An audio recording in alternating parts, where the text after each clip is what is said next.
It started in a town where the train still ran, but never stopped.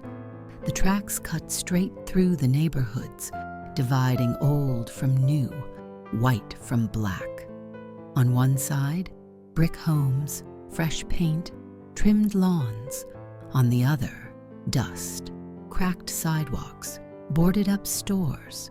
They always looked through me, I said, tightening the strap on my worn-out backpack, like I was some fog they walked through to get to where the air was cleaner. But fog holds memory. Fog clings to skin. I remember everything. It was supposed to be a regular Monday, but Mason's name came over the intercom. They said he was seen acting suspicious. No proof, just a backpack, just skin. He was taken to the office, searched, humiliated. I asked them why. They said protocol. I said, what protocol checks my humanity? No answer, just silence. But it wasn't empty. It was full of the things they didn't want to admit. When the last bell rang, Mason didn't leave through the main doors. He walked the long way home, past the closed library, past the mural that had faded like forgotten names. The sun was low, casting long shadows, like the weight of history following his every step. Mama didn't ask.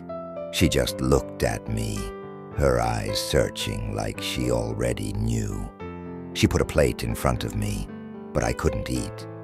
Not that night. I told her everything, and when I finished, she didn't cry. She stood. She said, "Then we fight smart."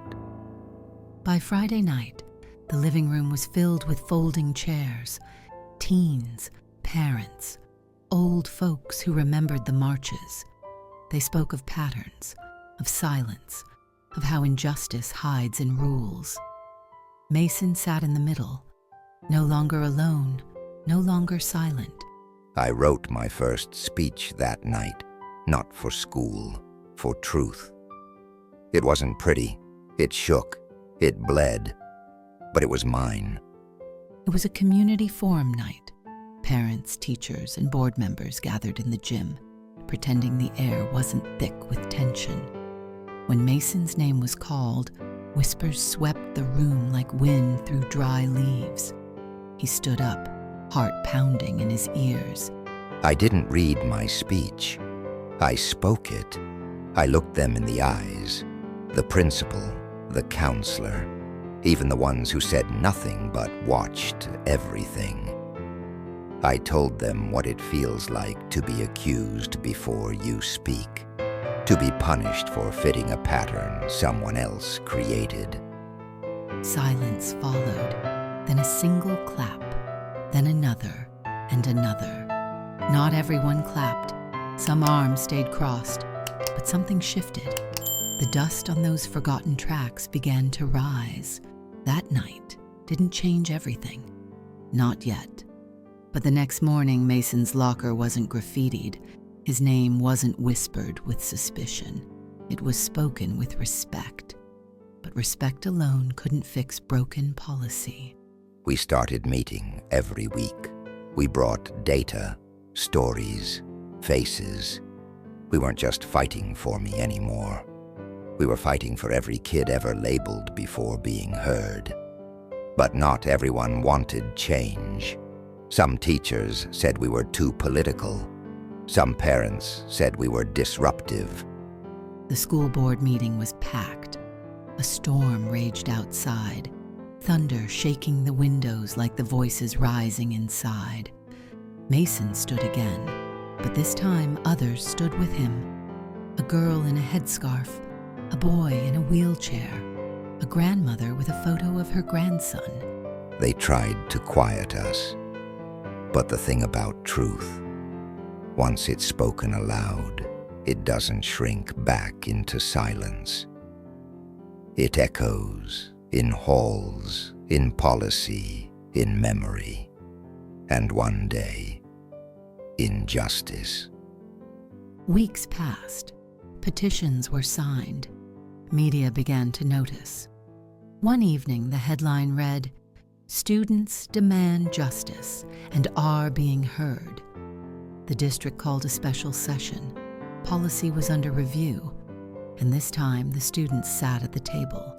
We asked for transparency. We demanded equity training. We made sure the rules protected all, not punished the unheard. And for the first time, they listened. Months later, the mural outside the school was repainted. This time, not faded faces, but real ones. Mason's, Zariah's, Mr. Ocampo's, Miss Willis's. Beneath the mural, these words, "We rise when we're heard."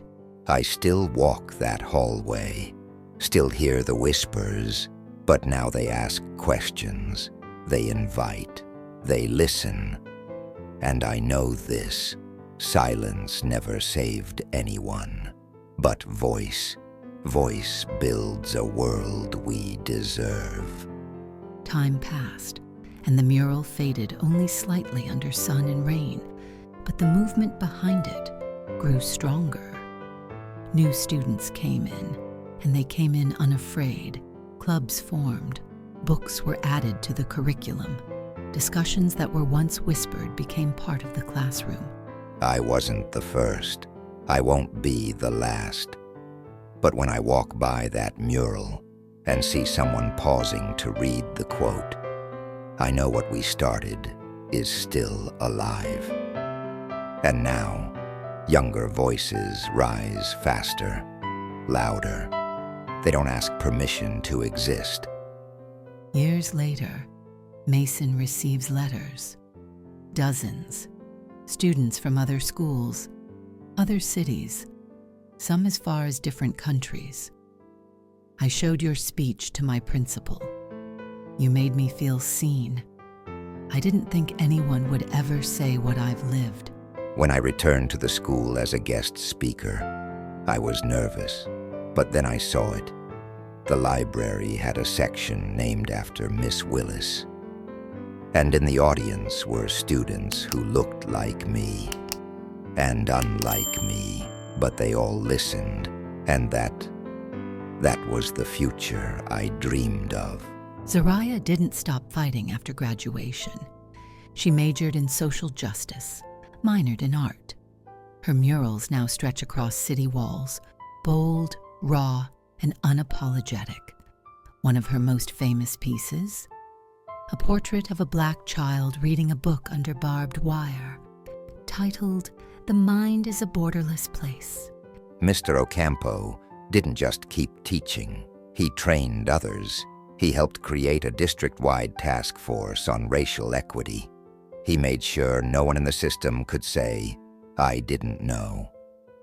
He said to me once, "History doesn't change through silence. It changes when the people inside it decide they won't be footnotes anymore." Mason, now grown, watches his niece walk into that same school, her hair in braids, her back straight. She doesn't flinch when she sees a police badge. She waves at her teacher, a black woman named Miss Anya. Years later, Mason sat on a park bench not far from the school. The trees were older, their shade deeper. In his hands, a letter from a student he'd never met. It read, "I heard you spoke once in this town." I walk past the mural every day. I don't know you, but I think about what you did. Thank you for making this place less afraid. We don't always see the ending. Sometimes it's in the way a child speaks freely. Sometimes it's in the quiet, where once there was fear. That is justice, not just in the verdicts, but in the voices that no longer need to whisper. The mural became more than a local symbol. Photographs of it traveled online, shared in classrooms in different countries, cited in lectures, painted in tribute on walls from Detroit to Cape Town. A high school in Brazil painted its own version. In Tokyo, a teacher used Mason's speech in an ethics class. Dear Mr. Lee, the letter read, we are curating an exhibition on modern student movements. Your leadership, your courage, your story, they belong in this archive of change. And I cried, not because I wanted fame, but because someone somewhere said, what you did, it mattered. At the old school courtyard, they planted a garden where the protests once stood, each flower bed marked by a name, of students who stood up, teachers who stood with them. It wasn't loud, but it grew, and it will keep growing. The march didn't end in the hallway. It didn't end with a speech or a mural or even a policy. It lives on, in small defiant acts, a student asking why, a teacher choosing truth over comfort, a community listening when it's easier to turn away. I was once a scared boy in a hallway, wondering if anyone saw me. Now I know, it's not about being seen. It's about refusing to disappear. We are the story. We write it with every choice, every word, every time we refuse to be silent. And somewhere, in another school, another voice begins to rise.